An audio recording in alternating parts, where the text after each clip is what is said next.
I'm part of Collective Aid, the program's manager here.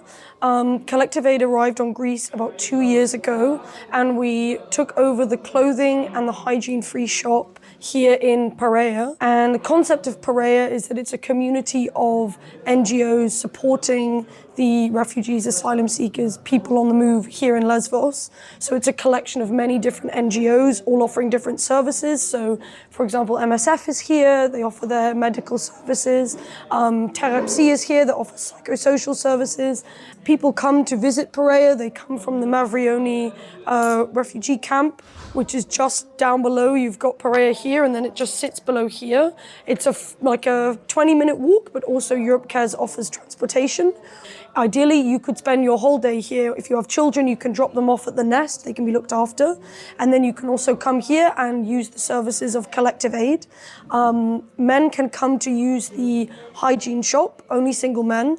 And this is because in the camp, Euro Relief offer hygiene to families and single women and unaccompanied minors. But there is this gap where single men get offered no hygiene in the camp. And then we also offer the clothing-free shop, and these are open on alternate days. And the clothing-free shop is for everyone, for men, women, children. We provide services where there is a gap, but we also challenge the system that creates this gap. So we offer clothing and hygiene when it's not given to people who live in the camp by anybody else. But also we spend our time doing advocacy work where we challenge the Greek government, all the things that are going wrong here in the European asylum system, to say, why is it like this? Why are we here when these kind of services should be provided to people anyway? So this way we provide help, but we don't just fill a gap, we challenge that system at the same time.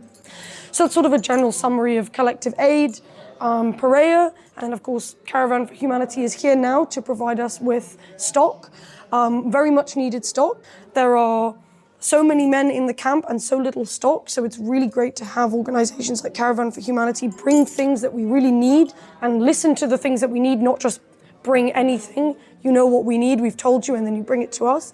So yeah, this is a really wonderful thing that's happening now. Okay, so pleasure to have you here. I'm Nick, I'm the logistics manager at Collective Aid, and we're in Greece, Lesbos right now. This is our warehouse where we process the deliveries.